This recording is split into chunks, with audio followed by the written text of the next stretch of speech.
लाल कस्टममध्ये लढणारे सतपाल शिंदे जे मुंबई उपनगर जिल्ह्याचं प्रतिनिधित्व करतात, तर पृथ्वीराज मोहोळ पुणे जिल्ह्याचं प्रतिनिधित्व करतायत।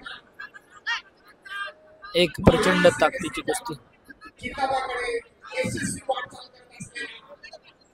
दोन्ही पैलवान महाराष्ट्र केसरीची यशस्वी वाटचाल करून सेमीफायनल मध्ये पोहोचलेले आहेत। इकडे पटाला लागण्याचा प्रयत्न होता, सतपालचा हल्ला धडकावला पृथ्वीराज मोहोळला, भारंदाज लावण्याचा प्रयत्न अयशस्वी झालेला आहे। पुन्हा भारंदाज लावण्याचा प्रयत्न अजून हुकलेला आहे, तो पुन्हा एकदा भारंदाजचा प्रयत्न,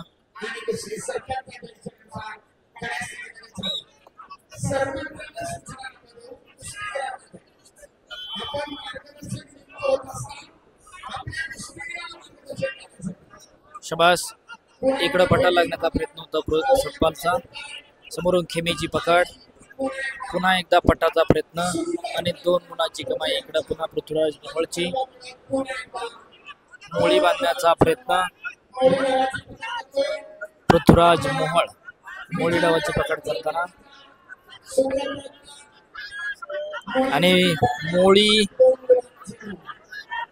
डावाची पकड इकडं यशस्वी मोळी मारलेली आहे। तिकडं पृथ्वीराज सरपंचांना पुन्हा इशारा केलेला आहे, कुस्ती पुन्हा खड्या स्थितीमध्ये सुरू झालेली आहे। हजारो कुस्ती शौकीनांचं लक्ष याच कुस्तीकडे लागलेलं आहे, आपण बघू शकतो। आणि सरपंचाने विसल वाजवून बोट मोडू नका अशी सूचना केलेली आहे। आणि या कुस्तीमधून जो जिंकणार तो गादी विभागामध्ये महाराष्ट्र केसरी गटामध्ये फायनलला पोहोचेल।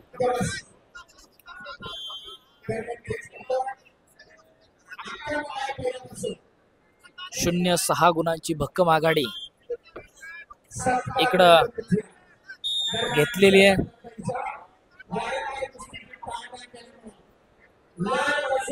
किल्ल्या पैलवानाला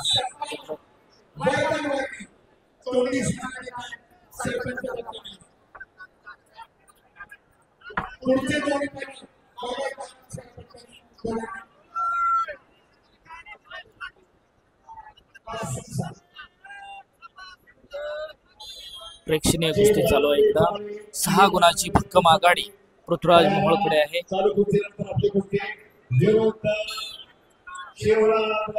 हजारो कुस्ती शौकीनांचं लक्ष पटाला लागण्याचा प्रयत्न होता सतपाल शिंदेचा, तो हुकलेला आहे। महाराष्ट्र केसरीचा प्रबळ दावेदार म्हणून एक पाऊल पृथ्वीराज मोहोळनं पुढे टाकलेला आणि पटाचा लागण्याचा प्रयत्न होता शिंदेचा, तो अयशस्वी हुकलेला आहे। पृथ्वीराज मोहोळ आक्रमक होतोय आणि खोट्यातनं पटाला लागला होता। आणि दरम्यान कुस्ती कडेला पुन्हा 2 गुणाची कमाई पृथ्वीराज मोहोळची। आणि इकडं लाल कस्टमच्या पैलवानच्या कोचनं या ठिकाणी चॅलेंज घेतलेलं आहे, नियमाप्रमाणे त्यांना तो अधिकार आहे।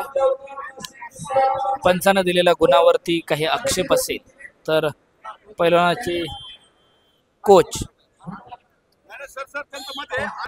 चॅलेंज इकडे सक्सेसफुल